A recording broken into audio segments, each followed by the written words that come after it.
നമസ്കാരം. എല്ലാവർക്കും ഇന്നത്തെ ഓൺലൈൻ ക്ലാസ്സിലേക്ക് സ്വാഗതം. നമ്മൾ ഇന്നിവിടെ ചർച്ച ചെയ്യാൻ പോകുന്നത് കെമിക്കൽ കൈനറ്റിക്സിലെ മറ്റൊരു ടോപ്പിക് ആയിട്ടുള്ള മോളിക്യുലാരിറ്റി ഓഫ് എ റിയാക്ഷൻ.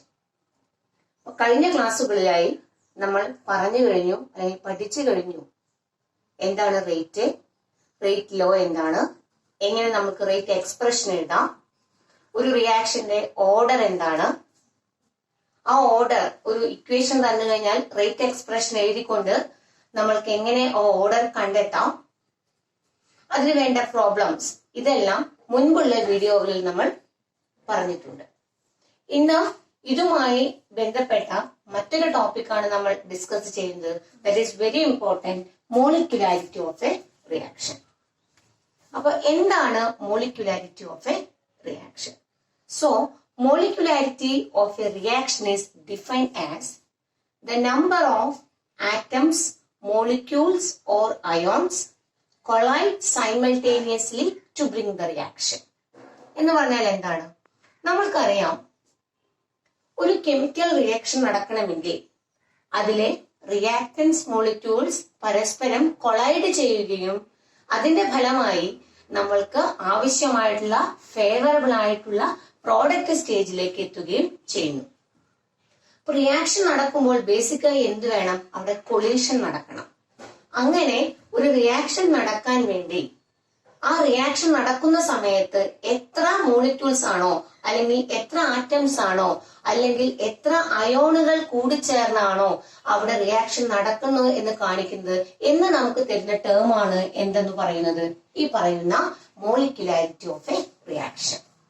അപ്പൊ നമുക്ക് നോക്കാം, ഇത് നമുക്ക് കൂടുതലായി നമുക്ക് എക്സാമ്പിളിലൂടെ പരിചയപ്പെടാം. ആദ്യമായി നമുക്ക് നോക്കാം, ഇവിടെ decomposition of NH4NO2. Ammonium nitrate decompose ചെയ്ത് നൈട്രജനും വാട്ടർ മോളിക്യൂൾസുമായി മാറുന്നു. ഇവിടെ നിങ്ങൾക്ക് കാണുമ്പോൾ തന്നെ അറിയാം, ഇവിടെ എത്ര number of molecules of ammonium nitrate ഉണ്ട്? Only one molecule takes place in a chemical reaction.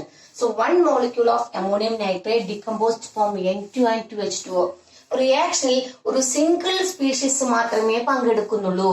അതുകൊണ്ട് തന്നെ നമുക്ക് ഇതിനെ കുറിച്ച് പറയുന്നത് this is an example for unimolecular reaction.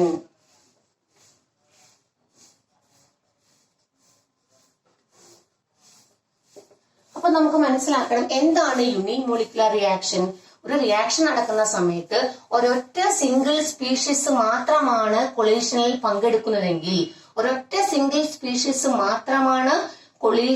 പങ്കെടുക്കുന്നതെങ്കിൽ, അത്തരം റിയാക്ഷൻസിനെ പറയുന്ന പേരാണ് എന്ത്? യൂണിമോളിക്യുലാർ റിയാക്ഷൻ എന്ന് പറയുന്നത്. That is unimolecular reaction. ഇനി രണ്ടാമത്തെ എക്സാമ്പിൾ നോക്കൂ. ഇവിടെ 2HI gives H2 plus I2. At the same time, two molecules of hydrogen iodide collide each other and forms hydrogen anodide. So, this is an example for bimolecular reaction. So, in a chemical reaction, two molecules collide each other and favorable product is forming. So, that is an example for bimolecular reaction. Bimolecular reaction. അടുത്ത example നോക്കാം. ഇവിടെ നോക്കൂ, രണ്ട് molecules nitrogen oxide ഓക്സിജനുമായി കൂടിച്ചേർന്ന് nitrogen dioxide ഉണ്ടാകുന്നു. ഇവിടെ നിങ്ങൾക്ക് വളരെ എളുപ്പത്തിൽ ഈ എക്സാമ്പിൾ നോക്കിയാൽ തന്നെ മനസ്സിലാകും ഇവിടെ എത്ര മോളിക്യൂൾസ് ഒരേ സമയം കൊളീഷനിൽ പങ്കെടുക്കുന്നുണ്ട്. ആരൊക്കെയോട് ഉത്തരം പറയുന്നുണ്ടല്ലോ. എത്ര മോളിക്യൂൾസ് ഉണ്ട്? യെസ്, 3 മോളിക്യൂൾസ് ഉണ്ട്. ഏതൊക്കെയാണ് 3 മോളിക്യൂൾസ്? 2 NO മോളിക്യൂൾസും ഒരു ഓക്സിജൻ മോളിക്യൂൾസും.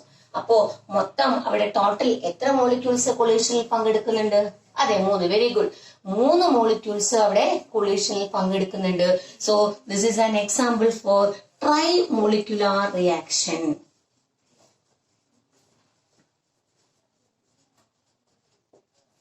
Try molecular reaction. നമ്മൾ എന്തൊക്കെയാണ് പറഞ്ഞത്? മോളിക്യുലാരിറ്റി എന്ന് പറഞ്ഞു കഴിഞ്ഞാൽ number of atoms, molecules or ions simultaneously collide to bring about the reaction. ഒരു കെമിക്കൽ റിയാക്ഷൻ നടക്കുമ്പോൾ എത്രമാത്രം മോളിക്യൂൾസ് അല്ലെങ്കിൽ അയോണുകളാകാം, ആറ്റംസ് ആകാം, ഇത് എത്ര മോളിക്യൂൾസ് പരസ്പരം, എത്ര നമ്പർ ഓഫ് ആറ്റംസ് ആണ്, നമ്പർ ഓഫ് മോളിക്യൂൾസ് ആണ്, നമ്പർ ഓഫ് അയോൺസ് പരസ്പരം കൊളീഷൻ നടന്നുകൊണ്ടാണ് നമുക്ക് പ്രോഡക്റ്റ് ഉണ്ടാകുന്നത് എന്ന് കാണിക്കുന്ന ടേമാണ് എന്തെന്ന് പറയുന്നത്, മോളിക്കുലാരിറ്റി എന്ന് പറയുന്നത്. If A single species is undertaking chemical reaction, that is a unimolecular reaction. If two molecules collide simultaneously, that is an example for bimolecular reaction. If three molecules are collide simultaneously, that is an example for trimolecular reaction. അപ്പോൾ നിങ്ങൾക്ക് ഇപ്പൊ basically molecularity എന്താണെന്ന് മനസ്സിലായി കാണും.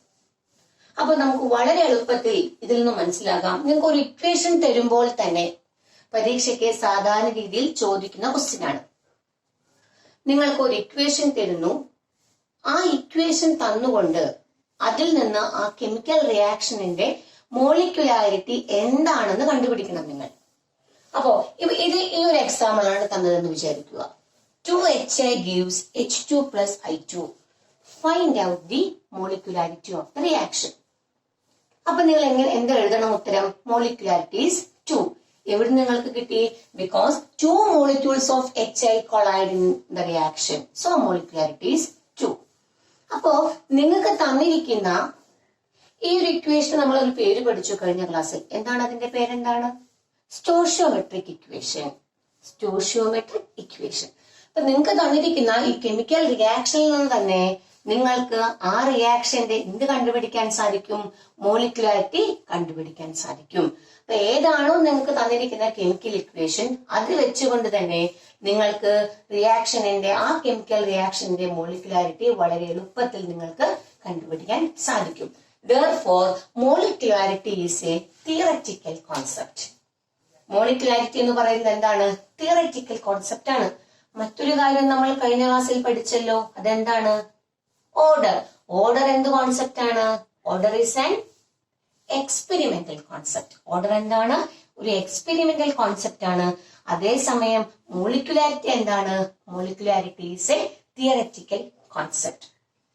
In A chemical reaction molecularity should be 1, 2 or 3. ഒന്നുകിൽ molecularity 1 ആകാം, അല്ലെങ്കിൽ molecularity 2 ആകാം, അല്ലെങ്കിൽ മോളിക്കുലാരിറ്റി 3 ആകാം. 3യിൽ കൂടുതലാകാനുള്ള ചാൻസ് വളരെ കുറവാണ്. Because the molecularity cannot be exceed 3. Molecularity cannot be exceed 3 because if more than 3 molecules collide simultaneously, the reaction is not effective. ഒരു chemical reaction നടക്കാൻ വേണ്ടി 2 മോളിക്യൂൾസ് പരസ്പരം കൂട്ടിമുട്ടുമ്പോൾ എന്ത് കൊളീഷൻ ആവണം? ഇഫക്റ്റീവ് കൊളീഷൻ ആവണം. അല്ലാതെ പരസ്പരം വെറുതെ അങ്ങോട്ട് കൂട്ടുമുട്ടിയത് കൊണ്ട് ഇത് നടക്കുന്നില്ല, നമ്മുടെ റിയാക്ഷൻ നടക്കില്ല. ആ ഇടി സ്ട്രോങ് അല്ലെങ്കിൽ ഇഫക്റ്റീവ് ആകുമ്പോഴാണ് അവിടെ എന്ത് നടക്കുന്നത്? അവിടെ ഇഫക്റ്റീവ് കൊളീഷൻ ആകുമ്പോഴാണ് കെമിക്കൽ റിയാക്ഷൻ നമുക്ക് പോസിറ്റീവ് ആയിട്ടുള്ള ഇഫക്റ്റ് കിട്ടുന്നത്. അതുകൊണ്ട് ഒരേ സമയം തന്നെ 3ൽ കൂടുതൽ മോളിക്യൂൾസ് കൊളൈഡ് ചെയ്യാനുള്ള കപ്പാസിറ്റി ആർക്കില്ല? മോളിക്യൂൾസിനില്ല. അപ്പൊ അതുകൊണ്ട് തന്നെയാണ് എന്ത് സംഭവിക്കുന്നത്? മോളിക്കുലാരിറ്റി കനോട്ട് ബി, വളരെ റെയർ കേസിൽ മാത്രമേ നടക്കുകയുള്ളൂ. എന്നാലും നമുക്ക് കോമൺ ആയിട്ട് പറയാൻ സാധിക്കുമെന്ന് മോളിക്കുലാരിറ്റി കനോട്ട് ബി എക്സീഡ് 3. അപ്പൊ മോളിക്കുലാരിറ്റി എന്താണെന്ന് പറഞ്ഞു? അതൊരു തിയററ്റിക്കൽ കോൺസെപ്റ്റ് ആണെന്ന് പറഞ്ഞു. മറ്റൊരു കാര്യം കൂടി നമ്മൾ പറഞ്ഞു. എന്താണ് പറഞ്ഞത്? Molecularity cannot be exceed 3. ഇനി മറ്റൊരു കാര്യം, molecularity cannot be 0 or fractional value.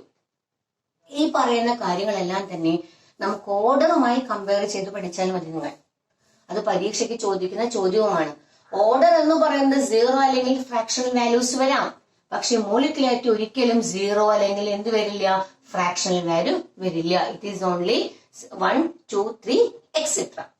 ഇനി മറ്റൊരു പ്രധാനപ്പെട്ട കാര്യം നിങ്ങൾ പുതുതായി കേൾക്കുന്ന ഒരു കാര്യമാണ്.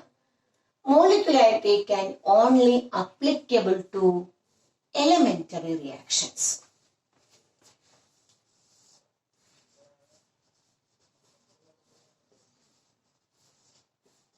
Molecularity can only applicable to elementary reactions. അപ്പൊ നമ്മൾക്കറിയണം എന്താണ് ഇവിടെ എലമെന്ററി റിയാക്ഷൻസ് എന്ന് പറഞ്ഞു കഴിഞ്ഞാൽ. എലമെന്ററി റിയാക്ഷൻ എന്ന് പറഞ്ഞാൽ മറ്റൊന്നുമല്ല, the reaction should be takes place single step. Reaction ഒരൊറ്റ സ്റ്റെപ്പിലൂടെ കടന്നു പോകണം. ചില റിയാക്ഷൻസ് എല്ലാം ഞാൻ മുൻ ക്ലാസ്സുകളെല്ലാം പറഞ്ഞു തന്നിട്ടുണ്ട്. ഒരുപാട് സ്റ്റെപ്പുകൾ കടന്നുകൊണ്ടാകണം നമുക്ക് ഫൈനൽ ആയിട്ടുള്ള പ്രോഡക്റ്റ് സ്റ്റെപ്പിലേക്ക് എത്തിച്ചേരാം, അല്ലെ? അങ്ങനെയുള്ള റിയാക്ഷൻസ് നമുക്ക് മോളിക്കുലാരിറ്റി കണ്ടുപിടിക്കാം. അത് മറ്റൊരു മെത്തേഡാണ്. അത് നമുക്ക് ഇനി വരുന്ന ക്ലാസ്സുകളിൽ പറയാം. എന്നാൽ ഇവിടെ മോളിക്കുലാരിറ്റി എന്താണ് പറയുന്നത്? Molecularity of a reaction is only applicable to elementary reactions. Elementary റിയാക്ഷൻസിന് മാത്രമേ എന്ത് അപ്ലൈ ചെയ്യാൻ സാധിക്കുകയുള്ളൂ? മോളിക്കുലാരിറ്റി നമുക്ക് വളരെ എളുപ്പത്തിൽ കണ്ടുപിടിക്കാൻ സാധിക്കുകയുള്ളൂ. അപ്പൊ നമുക്കറിയണം എന്താണ് elementary reactions. What are elementary reaction?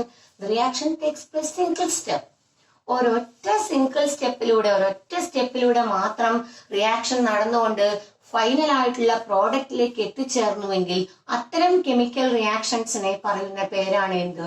Elementary reaction എന്ന് പറയുന്നത്. ഇതെല്ലാമാണ് നമ്മൾ മോളിക്കുലാരിറ്റിയിൽ പഠിക്കുന്നത്. എന്താണ് മോളിക്കുലാരിറ്റി? മോളിക്കുലാരിറ്റിയിൽ ഒരൊറ്റ സിംഗിൾ സ്പീഷീസ് ആണെങ്കിൽ യൂണിമോളിക്കുലാർ, 2 സ്പീഷീസ് ആണെങ്കിൽ ബൈമോളിക്കുലാർ, 3 ആണെങ്കിൽ അതെന്താണ്? Try molecular. പിന്നെ മോളിക്കുലാരിറ്റി എന്താണ്? ഒരു തിയററ്റിക്കൽ കോൺസെപ്റ്റ് ആണ്. അത് 1, 2, 3 എന്ന് പറയുന്ന വാല്യൂസ് മാത്രമാണ് ഉണ്ടാകുക. 0 വാല്യൂസോ ഫ്രാക്ഷണൽ വാല്യൂസോ ഉണ്ടാവുകയില്ല. Molecularity can only applicable to elementary reactions. ഇതിൽ നിന്ന് എല്ലാ ചോദ്യങ്ങളും തന്നെ പരീക്ഷയ്ക്ക് ചോദിക്കുന്നതാണ്. ഒരു ക്വസ്റ്റ്യൻ തന്നുകൊണ്ട് അതിൽ നിന്ന് എങ്ങനെ മോളിക്കുലാരിറ്റി കണ്ടെത്താന്ന് ചോദിക്കാം. അല്ലെങ്കിൽ ഇനി പഠിക്കാൻ പോകുന്ന ഭാഗം അതും പരീക്ഷയ്ക്ക് സ്ഥിരമായി ചോദിക്കുന്ന ഒരു ഭാഗമാണ്. അപ്പൊ നമുക്കിനി അടുത്തതായി നോക്കാം difference between order and molecularity.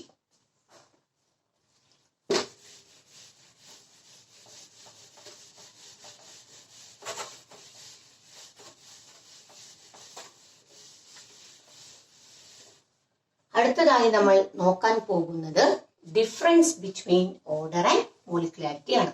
എല്ലാം നിങ്ങൾ പഠിച്ചു കഴിഞ്ഞ കാര്യമാണ്. നിങ്ങൾ തന്നെ എന്നോട് പറയണം, ഞാൻ അതനുസരിച്ചുകൊണ്ട് ബോർഡിൽ എഴുതാം.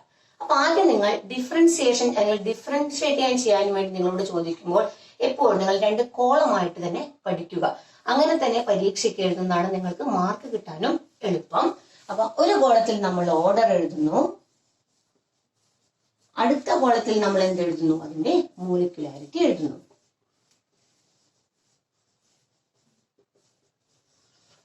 Order, molecularity. ആദ്യത്തെ ഡിഫറൻസ് എന്ന് പറയുന്നത് അതിന്റെ ഡെഫിനേഷൻ തന്നെയാണ്. ആദ്യം അപ്പൊ നിങ്ങൾ എനിക്ക് പറഞ്ഞു തരണം എന്താണ് ഓർഡർ? പറയൂ. എന്താണ് order? Is the sum of powers of concentration terms in rate equation. Sum of powers of concentration term in rate equation. നമ്മൾ പഠിച്ചു കഴിഞ്ഞ കാര്യമാണ്. Sum of powers of concentration terms in rate equation. അങ്ങനെയാണെങ്കിൽ what is molecularity? നമ്മൾ ഇപ്പൊ പറഞ്ഞതാണ്. എന്താണ് molecularity? It is the number of atoms, molecules or ions simultaneously collide, bring about the reaction. Number of atoms, molecules or ions simultaneously collide to bring about the reaction. So order endana? It is the sum of powers of concentration term in rate equation. Molecularity endana? Number of atoms, molecules or ions bring about the simultaneously collide to bring about the reaction. അടുത്തതാണ് order can have 0 or fractional values. Order എന്ന് പറയുന്നത് 0 അല്ലെങ്കിൽ fractional values ആവാം. Molecularity cannot be 0 or fractional value. Molecularity ഒരിക്കലും എന്താവില്ല? 0 അല്ലെങ്കിൽ fractional value ആവില്ല. ഇനി നമ്മൾ പഠിച്ചത് എന്താണ്? ഓർഡർ ഈസ് ആൻ എന്ത് ക്വാണ്ടിറ്റി ആണ്? എക്സ്പെരിമെന്റൽ ഡാറ്റ അല്ലെങ്കിൽ experimental quantity.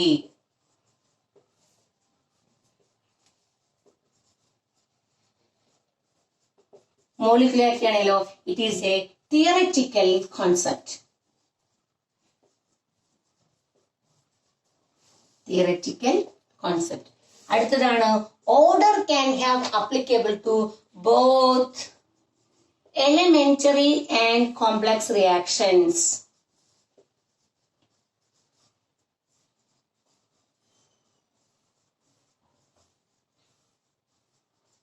Whereas molecularity can only applicable to elementary reactions.